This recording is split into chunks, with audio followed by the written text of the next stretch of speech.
Hi hello good morning friends आज हम लोग सीखेंगे यूपी बोर्ड क्लास 10th का इंग्लिश बुक का फर्स्ट चैप्टर टॉम सेयर। ये मेरा चैप्टर प्रोज का है, टॉम सेयर फर्स्ट। इसे आज हम लोग पढ़ेंगे और इसका हम हिंदी ट्रांसलेट सीखेंगे।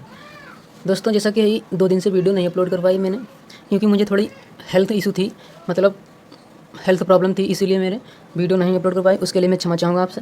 तो चलिए दोस्तों शुरू करते हैं। अगर दोस्तों आप जीरो से इंग्लिश सीखना चाहते हैं तो इस चैनल पर आप सीख सकते हैं। तो चलिए दोस्तों हम देर ना करते हुए वीडियो को स्टार्ट करते हैं। देखिए दोस्तों, इसमें सबसे पहले लिखा है यहाँ पे अबाउट द ऑथर। ठीक है, अबाउट द ऑथर मतलब लेखक के बारे में। दोस्तों देखिए, जो टॉम सेयर मेरा चैप्टर है, जो स्टोरी है मेरी, इसको जो ऑथर यानी जो लेखक हैं वो कौन है? Mark Twain. मार्क ट्वेन मतलब यहाँ पे लिखा है अबाउट द ऑथर। यहाँ पे ये लिखा है कि लेखक के बारे में। ठीक है, ये लेखक के बारे में लिखा है। तो आपको पता होना चाहिए जो मेरे मार्क ट्वेन लेखक हैं, ये कहाँ के हैं? ये अमेरिकन के हैं। कहाँ के हैं? अमेरिकन एक राइटर हैं, यानी अमेरिका के एक लेखक हैं। ठीक है, ये बहुत ही इनकी पुस्तकें हैं, जैसे एडवेंचर वगैरह बहुत सी इनकी पुस्तकें इन्होंने लिखी हैं। तो इनके बारे में हम ज़्यादा नहीं जानेंगे, कि इतना ही काफ़ी है। अगर इनके बारे में ज़्यादा जानेंगे तो मेरा वीडियो लंबा हो जाएगा। तो चलिए हम शुरू करते हैं अब लेसन के बारे में। हम लेसन की जो अबाउट मतलब लेसन की समरी भी नहीं देखेंगे, हम सीधे सीधे लेसन को स्टार्ट करेंगे। तो चलिए दोस्तों हम लेसन को स्टार्ट करते हैं। चलिए तो फ्रेंड्स स्टार्ट करते हैं हम। This is Tom sir.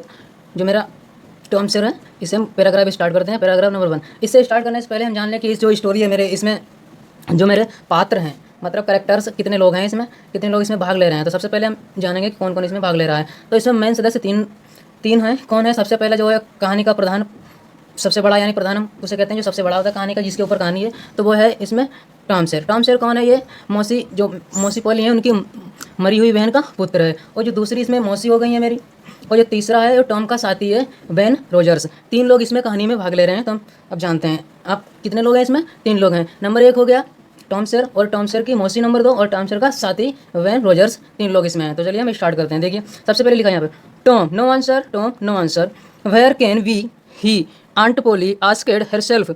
He must be somewhere here. She went to the door, looked out into the garden, and then shouted again, Tom, Tom, no answer. देखिए Tom मतलब Tom, no answer means उत्तर नहीं मिला। Tom no answer मतलब कोई जवाब या कोई उत्तर नहीं मिला। फिर क्या है? वेयर कैन वी ही, वह यहाँ कहीं हो सकता है, वह यहाँ कहीं ही हो सकता है। पॉली मौसी ने कहा या सोचा, वह अवश्य यहीं कहीं होगा, वह अवश्य यहीं कहीं होगा। सी वेंट टू डोर, वह दरवाजे पर गईं। लुकेड आउट इनटू द गार्डन, और उन्होंने बगीचे के बाहर देखा। देन साउटेड अगेन, और दोबारा चिल्लाईं, Tom Tom Tom Tom, no answer, तब भी कोई उत्तर ना मिला। आगे देखिए। The old lady stood there thoughtfully. Suddenly she heard a sound behind her. She turned around quickly. There was Tom near the cupboard door. There was jam all round his mouth. अब इसकी हम translation Hindi देख लेते हैं क्या है। देखिए, the old lady मतलब बूढ़ी औरत वहाँ खड़ी सोच रही है।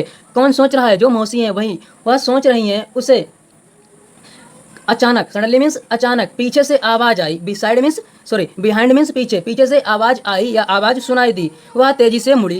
कहाँ मुड़ी? पीछे की ओर। वह तेजी से पीछे की ओर मुड़ी। अलमारी के दरवाजे पर टॉम खड़ा था। अलमारी के दरवाजा, जो अलमारी थी उसी के दरवाजे के पास टॉम खड़ा हुआ था। उसके मुंह पर चारों ओर जैम लगा हुआ था। जैम मीन्स मुरब्बा, उसके चारों ओर लगा हुआ था मुंह पर। आगे देखिए, हम देखते हैं। देखिए अब हम आगे पढ़ते हैं paragraph. What have you been doing? Aunt Polly asked angrily when Tom did not answer. She went on, you have been stealing the jam again. Don't tell me that you haven't I told you a hundred times to keep away from that cupboard. Where is my stick? Aunt Polly took her stick and raised it high. She was about to strike Tom hard. चलिए अब इसका हम Hindi translation देख लेते हैं। क्या है इसका Hindi translation? What have you been doing? तुम क्या कर रहे थे? मतलब जो मौसी है वो टॉम से कह रही हैं कि तुम क्या कर रहे थे। आंट पोली आस्क्ड एंग्रीली मतलब मौसी ने गुस्से से कहा कि तुम क्या कर रहे थे। When Tom did not answer, लेकिन टॉम ने कोई उत्तर नहीं दिया। सी वेंट ऑन, और वह वहाँ पर गई। कौन गई वहाँ पर? वही मौसी आंट पोली वहाँ पर गई। You have been stealing the jam again, तुमने दोबारा, इसका मतलब क्या है, तुमने दोबारा, स्टेलिंग मीन्स चुराया, ठीक है, या चुरा रहे, तुम दोबारा से जाम चुरा रहे हो, मतलब तुम दोबारा से मुरब्बा चुरा रहे हो। डोंट टेल मी, तुम मुझसे झूठ बोलते हो, तुम मुझसे झूठ बोलते हो। एक तो तुमने मुरब्बा चुरा लिया दोबारा, और तुम मुझसे झूठ भी बोल रहे हो। दैट की यू हैवेंट, अब क्या है इसमें देखिए, that you haven't I told you 100 times to keep away from that cupboard, where's my stick, या where is my stick. Aunt Polly took her stick and raised it high she was about to strike Tom hard. अब चलिए हम इसकी हिंदी देख लेते हैं, क्या है इसकी हिंदी। क्या मैं तुम्हें 100 बार नहीं कह चुकी हूँ, मतलब क्या मैं तुम्हें 100 बार नहीं मना कर चुकी हूँ। इसका मतलब क्या होता है, देखिए 100 टाइम्स, इसका पूरा यहाँ से यहाँ तक, क्या मैं तुमको 100 बार नहीं मना कर चुकी हूँ, या मैं तुमको 100 बार नहीं कह चुकी हूँ उस अलमारी से दूर रहो। क्या कह चुकी हूँ मैं, कि तुम उस अलमारी से दूर रहो। मेरी छड़ी कहाँ है, मेरी छड़ी कहाँ, वेयर इज माई स्टिक, इसका मतलब होता है कि मेरी छड़ी कहाँ है। Aunt Polly took her stick, Aunt पोली मतलब मौसी अपनी छड़ी उसने ली और कहाँ उठाई, ऊपर। हाई मतलब ऊपर उठाई, उसने अपनी छड़ी को ऊपर उठाया। She was about to strike Tom head, और वह टॉम की जोर से पिटाई करने वाली थी, जैसा कि मानो वह टॉम की पिटाई करने वाली ही हो। इसको हम ऐसे भी कह सकते हैं, उसने अपनी छड़ी को उठाया मौसी ने, और टॉम की पिटाई करने वाली ही थी। चलिए अब हम आगे देखते हैं, देखिएगा क्या लिखा है। Look behind you aunty shouted Tom. Aunt Polly looked behind her. This was Tom's chance. He rushed out of the house. He climbed over the fence. Soon he was far away. अब इसका मतलब क्या है, look behind का मतलब होता है, क्या होता है कि जो पीछे देखो, इसका मतलब क्या होता है, देखिए क्या मौसी ने अपने पीछे देखा, मतलब क्या किया, मौसी ने अपने पीछे देखा और क्या किया, देखिए मौसी ने अपने पीछे देखा, साउटेड टॉम, और चिल्लाई, क्या चिल्लाई, टॉम टॉम, इस तरीके से चिल्लाई। आंट पोली लुकेड बिहाइंड हर, मौसी ने अपने पीछे देखा। दिस बाज टॉम इज चांस, ठीक है, इसका मतलब क्या होता है, टॉम के लिए एक, ठीक है, टॉम के लिए एक चांस, मतलब एक मौका और दिया जा रहा है। जो टॉम यहाँ पे है, टॉम ने जो शरारत की है, जो नुकसान किया है, या जो उसके काम से इनकार किया, या जो भी मतलब शरारती लड़का है, शरारत किया, तो उससे जो मौसी बोल रहे हैं टॉम से कह रहे हैं कि तुमको हम एक मौका और दे रही हूँ, ठीक है। उसके बाद में क्या है, देखिए अगर अब की देखिए, he rushed out of the house, he rushed out of the house, देखिए ही रूसेड मतलब होता है वह गुस्से से, ठीक है, मतलब थोड़ा बहुत वह नाराज हो गया, उससे क्या हो गया, वह घर से बाहर हो गया, बाहर भाग गया, ठीक है, वह घर से बाहर भाग गया। ही क्लेम्बेड अवर द फेंस, और उसने क्या किया, उसने अपनी चार दीवारी को छलांग दिया, मतलब उसने अपनी चार जो दीवारी थी उससे कूद गया, ठीक है।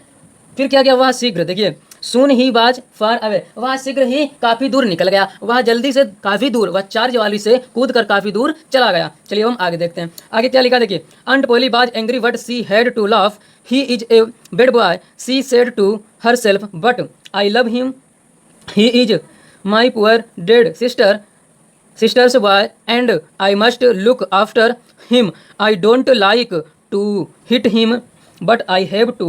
If I don't punish him, he will grow up lazy and wicked, as I must be strict.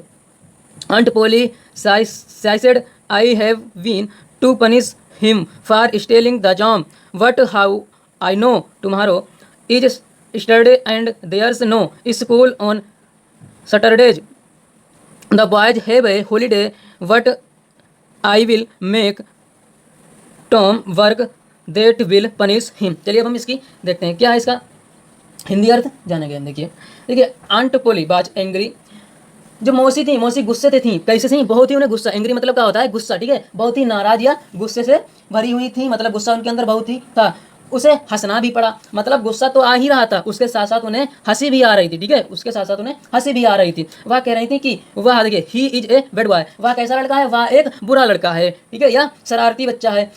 फिर क्या है, she said to herself, उन्होंने अपने मन में कहा, उन्होंने यह बात कहाँ कही, अपने मन में बात यह कही, परंतु या लेकिन मैं उससे प्रेम भी करती हूँ, मैं उस लड़के से प्रेम भी करती हूँ। उसके बाद उनका वह मेरी बेचारी मरी हुई बहन का लड़का है, किसका लड़का है, क्योंकि प्रेम कर रही हैं कि जो उनकी बहन थी मौसी की, वो मर चुकी थी, और उसका जो टॉम लड़का है, इसीलिए वो उससे प्रेम करती हैं।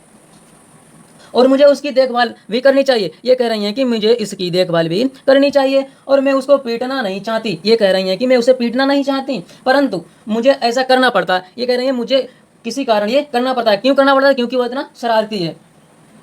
यदि मैं उसे सज़ा नहीं देती, मौसी कह रहे हैं कि अगर हम उसे सज़ा नहीं दें तो वो आलसी और बुरा आदमी बन जाएगा, बुरा व्यक्ति बन सकता है। अगर उसे सज़ा समय से और सिखाया कुछ नहीं जाएगा तो वो बुरा आदमी, बुरी संगत में हो जाएगा। मुझे कठोर होना चाहिए, इसीलिए मैं उसके लिए कठोरता हूँ और मैं कठोर हूँ। ठीक है, आगे देखिए, आगे क्या है। मौसी ने आह भरी मतलब बहुत ही बड़ी सांस ली मौसी ने। मुझे उसको जेम चुराने की सज़ा देनी ही पड़ेगी, मतलब जो उसने मुरब्बा चुराया है उसके लिए मैं उसको सज़ा दूंगी। परंतु किस प्रकार, कह रही है कि उसे हम किस प्रकार सजा दें। मैं जानती हूँ कि कल शनिवार है और शनिवार को स्कूल नहीं लगता। ये बोल रही है कि कल शनिवार है और शनिवार को छुट्टी रहती है स्कूल में, लड़कों की छुट्टी रहेगी। क्या होगा? कल छुट्टी रहेगी, परंतु मैं टॉम से कार्य करवाऊंगी। ये कह रही है कि कल छुट्टी रहेगी तब भी हम टॉम से क्या करवाऊंगी? काम करवाऊंगी। या उसके लिए क्या होगा? पनिशमेंट होगा। या उसके लिए क्या होगा? देखिए, या उसके लिए क्या होगा? पनिशमेंट, मतलब उसके लिए यह सजा होगी। चलिए अब हम आगे पढ़ लेते हैं थोड़ा।